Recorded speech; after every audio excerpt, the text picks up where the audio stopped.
பிரதமருடைய மனதின் குரல் நிகழ்ச்சிக்கு பாஜக சார்பில் ஏற்பாடு செய்யப்பட்டிருந்த நிலையில் தற்பொழுது காவல்துறையினர் அதற்கு அனுமதி மறுப்பு தெரிவித்து பாஜகவினுடன் வாக்குவாதத்தில் ஈடுபட்டனர். இங்கு அமைக்கப்பட்டிருக்கக்கூடிய LED திரைகள் உள்ளிட்டவைகள் முழுமையாக அப்புறப்படுத்தப்பட்டிருக்கிறது.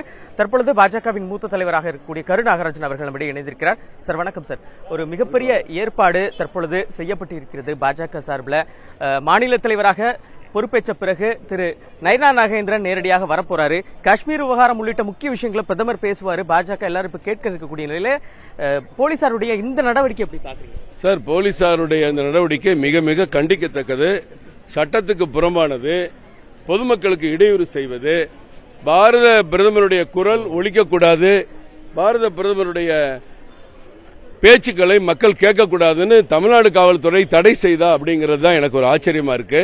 இங்க ஒரு போராட்டமோ ஆர்ப்பாட்டமோ நடக்கல. தமிழக அரசை எதிர்த்து இங்க போராட்டம் பண்ணல. துணை முதல்வர் உதயநிதி ஸ்டாலின் எதிர்த்து இங்க கண்டன ஆர்ப்பாட்டம் பண்ணல.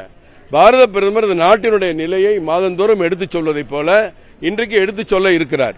அந்த குரலை கேட்பதற்கு, அவருடைய பேச்சை கேட்பதற்கு, அவர் பேசுவதை பார்ப்பதற்கு ஒரு இவ்வளவு பெரிய போலீஸ் படை. தமிழ்நாட்டில் தினசரி படுகொலை சம்பவங்கள் நடக்குது, போதை மருந்து கடத்தல் நடக்குது, கஞ்சா கடத்தல் நடக்குது, சிறுமிகள் இருந்து பெரிய பெண்கள் வரைக்கும் பலாத்காரம் பண்ணப்படுறாங்க. இதை கண்டிப்பதற்கு இவ்வளவு போலீஸ் படை போனா நாடாவது உருப்படியா இருக்கும். பிரதமர் பேசுறதுக்கு வேறத்தால 300 போலீஸ், ஏசி, டிசி, ஜேசி அத்தனை அதிகாரிகள் இங்க வந்திருக்காங்கன்னா இதுக்கு என்ன காரணம்னு எங்களுக்கு புரியல. இது ரொம்ப வேதனையான சம்பவம். காவல்துறை பணிகளுக்கு ஒரு களங்கம். மக்களுக்கு காப்பாற்ற வேண்டியவங்க, மக்களுடைய அமைதியை நிலைநாட்ட வேண்டியவங்க, சட்டத்தை நிலைநாட்ட வேண்டியவங்க பாரத பிரதமர் பேசுறத வந்து தடுக்கிறதுங்கிறது இது வேடிக்கையான ஒண்ணா இருக்கு. இதை நான் வன்மையா கண்டிக்கிறேன். அனுமதி வாங்கலன்னு சொல்றாங்க அவங்க தரப்புல இருந்து. சார், அனுமதி வாங்குறோங்கிறது என்ன தெரியுமா? தமிழ்நாடு போலீஸோட ஸ்டைலு. நாங்க 3 மாசத்துக்கு முன்னாடியும் எழுதி கொடுத்திருந்தாலும் கூட அவங்க முதல் நாள் இரவு தான் முடிவு பண்ணுவாங்க.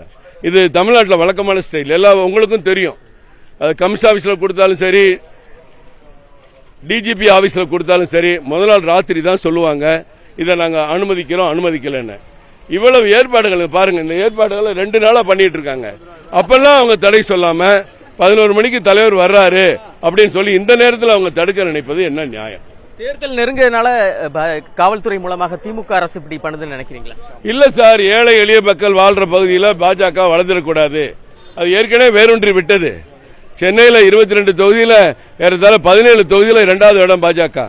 குடிசை மக்கள் கூட இன்னைக்கு வாக்களிக்கிறாங்க, ஏழை மக்கள் வாக்களிக்கிறாங்க. இந்த மாதிரி பகுதியில் பாரத பிரதமர் விழாவா, மாநில தலைவர் நயனா நாகேந்திரன் வர்றாரா, இதை எப்படி தடுப்பது? இது ஒண்ணுதான் அவங்களுக்கு முடிவு. போலீஸ்க்கு வேற எந்த அக்கறையும் கிடையாது. திமுக காரங்க உத்தரவு போடுறாங்க, இந்த பகுதி வட்ட செயலாளரோ இங்க இருக்கிற மாவட்ட செயலாளரோ உத்தரவு போட்டிருப்பாங்க, போலீஸ் உடனே செய்யறாங்க. இது போலீஸ் டிபார்ட்மெண்ட் இல்ல, டிஎம்கே டிபார்ட்மெண்ட். நன்றி சார். புதிய தலைமுறைக்காக ஒளிப்பதிவாளர் சதீஷ்குமாருடன் செய்தியாளர் விக்னேஷ் முத்து.